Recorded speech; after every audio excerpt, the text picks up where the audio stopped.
Hi everybody, this is Toffee bringing you chapters 27 and Endgame of my 4 Kings 100% Growths LTC. Chapter 27 is a multi-kill boss map with our army split in 3 and 3 bosses to kill. The bosses start pretty far from us, so we will need to resort to Siege, Dorian, and Smite to get to them. The left boss is behind the line of enemy units, meaning we need to use Siege. The center boss has 35 AS, which means he's too fast to be doubled by anybody, so we need an 8 move unit who can one-shot with a crit from 2 range. The right boss is the easiest of the lot, and any reasonably good 8 move unit with 2 range can handle them. The center boss killer is Chase, and he needs a dance to get to the boss in time, and just barely kills with the Fimbulvetter crit. The right boss killer is Nicole, and we smite her 4 times to get the job done. She kills with an aura crit.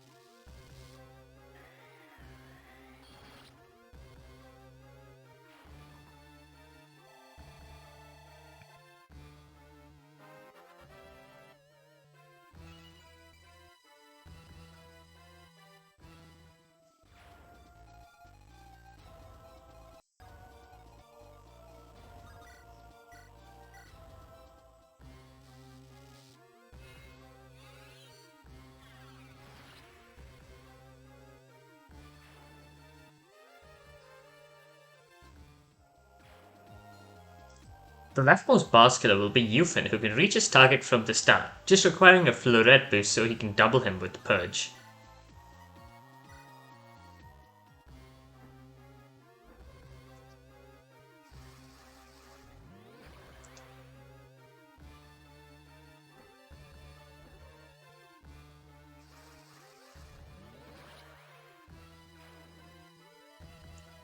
That is chapter 27 in one turn, on to Endgame.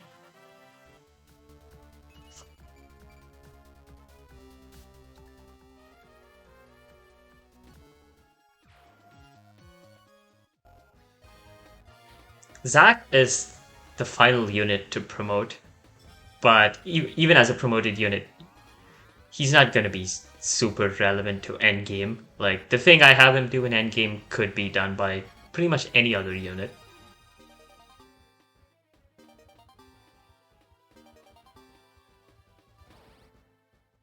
The endgame of Four Kings is a kill boss, but the boss starts quite a distance from our units. However, he isn't so far away that we can't kill him on turn 1. He has 99 HP, 25 in both defenses, 21 speed, and 50 attack power with a 1 to 5 range bow. He will one-shot any flyers that he attacks who don't have the Philly shield, and will maul any unit on the counter. We opt to kill him with Nicole, Yufin, and Regis. Zack is carried and dropped because we just need some unit on that tile, and I used him just because I felt like it.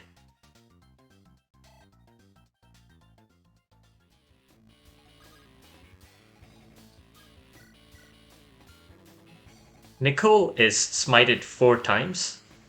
First, we need to get Terrell out of the way.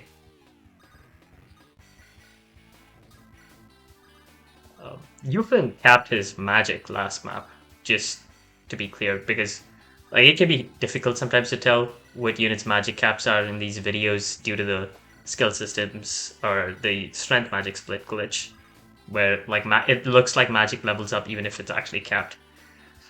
Nicole uses pass to run through the enemies. We wanted Zack there so she could trade rewarp to the top of her inventory and manipulate the tile her target, Yufin, landed on.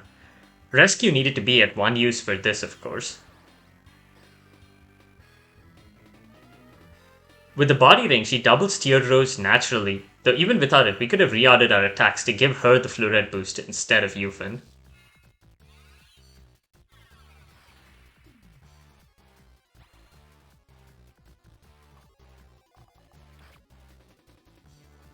Theodoros is initially non-aggressive and attempts to escape the gate at the very top of the map. So in normal play, you want to talk to an NPC in the top right part of the map to close the gate and turn Theodoros aggressive. Yufin, with his cap stats, deals most of the damage with Luna.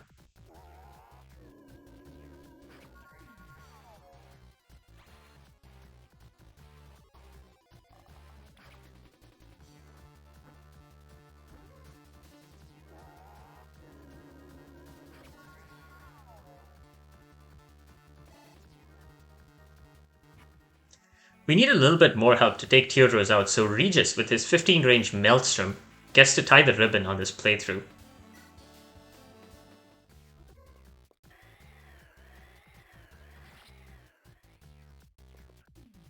And that is Endgame in one turn.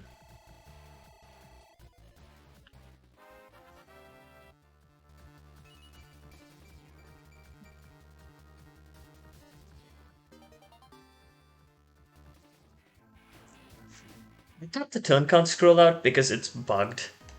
Since we have some time while the battle history rolls, I thought I could talk about my plans moving forward and my history with LTCing.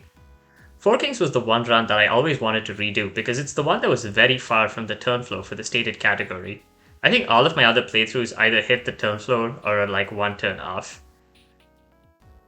Anyway, future plans. I would like to go out on a high note instead of having a slow drop off in quality. I also expect that real life will get busier for me starting next year, so I plan to step away from LTCing after this project. I'll still leave this channel up so people can watch these videos, but I don't intend to do any more runs, at least for the foreseeable future. I'm not leaving the community or anything like that, just switching back to being a more casual player. I do plan to make one more video that will explain my LTC process that I hope to publish by the end of this year. Hopefully that video will encourage more people to step up and try their hand at LTCing, especially rigged growth LTCs. There are projects I've rejected or dropped for reasons that have nothing to do with how interesting they would be. For example, I once looked into the possibility of LTCing Code of the Black Knights, but when the first Night Crest looked like it would be a turn loss, I did not want to deal with forking the run that early and instead dumped the project. But that would be a great LTC for someone who had the patience for it. I even discovered a fun glitch where your units learn the skill Anathema in Chapter 2 if you open a door or use a vulnerary after somebody learns a level 5 skill. And it's possible there are non-skill systems ROM hacks that could make for interesting growth LTCs.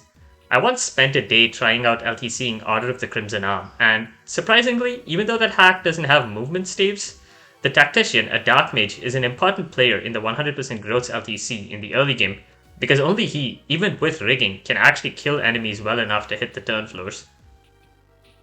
There are also several in-progress ROM hacks that I would have loved to at least try LTCing. Souls of the Forest, Alethea, Cerulean Coast, and Team GZ are ones that come to mind. I would hope my video on the LTC process will inspire somebody else to step up and take my place as the growth ROM hack LTCer. Even outside of LTCing, I hope my videos convinced at least some people to get into Fire Emblem ROM hacks. Now, how did I get into rigged growth LTCs? One of my original inspirations to try LTCing was Dandan151, and the thing I found most appealing about his runs was how he would use obscure mechanics to save turns. The space of GBA FE mechanics is pretty well understood at this point, so I wanted to do ROM hacks with new mechanics just to show off brand new tricks, and hopefully recreate for some of you the feeling I had watching Dandan do his magic. However, while I really enjoyed his runs, I kinda don't like the vibe of 0% personally. Don't get me wrong, 0% is valid and all, but I feel like a lot of things get paired with it that aren't necessarily intrinsic to it, like high reliability. For an instance of a 0% LTC that doesn't particularly prioritize reliability, check out Jumpy23's FE8 0% Growth's Ephraim Route LTC. He literally invented the task tools I would later go on to use in my FE8 Erica Route LTC. And he developed them for rigging some of the insane enemy faces in that run. I feel like 100% Growths has a bit of a stigma associated with it, like it's somehow less serious than 0%, and I don't think that's true. It's surprising how even games that you'd think would just melt under 100% Growths can find ways to be challenging to turn floor. The canonical example of this is my Journeys run, where I had to intensely train Tim and Arcade of all people to do very specific things that they could only do in a 100% Growth environment. Four Kings 2 is a game whose LTC is, in my opinion, most interesting with 100% Growths, the PRF glitch, and all reliability concerns thrown to the wind. There are, of course, exceptions. I consider my Deity Device run to be my weakest project because a large part of the run was just a curb stomp. But even it had some really good moments, like Chapter 9 with all the giant rescue chains. When I started out, I thought the main series FE games had been pretty well explored LTC-wise, which is why I went into the world of ROM hacks to find games where I could discover new things. Of course, one of the things I demonstrated later was that the mainline FEs weren't necessarily as solved as people thought they were. Technically, there are more mainline turn saves I've come up with that I just didn't show off because I was too lazy. There are 3 potential turn saves over Irissa's FE6 run and a turn save over Typhoon Kata's FE9 run in Chapter 28 that doesn't require deaths, unlike the strategy Cheeky used. But I just can't bring myself to actually record full playthroughs of those games. Anyway, one of the things I enjoyed about LTCing RAM hacks was that I was generally the first person to do so.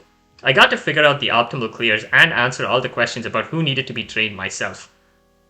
Something I should probably discuss is my preference for full recruitment all chapters LTCs. I'm sort of a completionist video gamer in my personal life. Also with RAM hacks, I'm aware that I'm benefiting from the work that community members have made, and I wanted to at least show off the entire gameplay in some form or the other. I know the appeal of all-out LTCing, but taking extra turns can still be interesting if you find something worthwhile to do with said turns.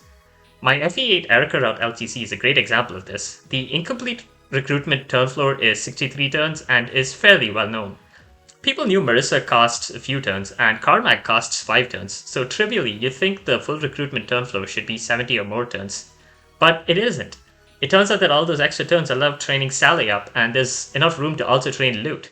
And the combination of Sally and Loot ends up being key to the 3 turn of Chapter 18, which incomplete recruitment cannot do without resorting to glitches and the like.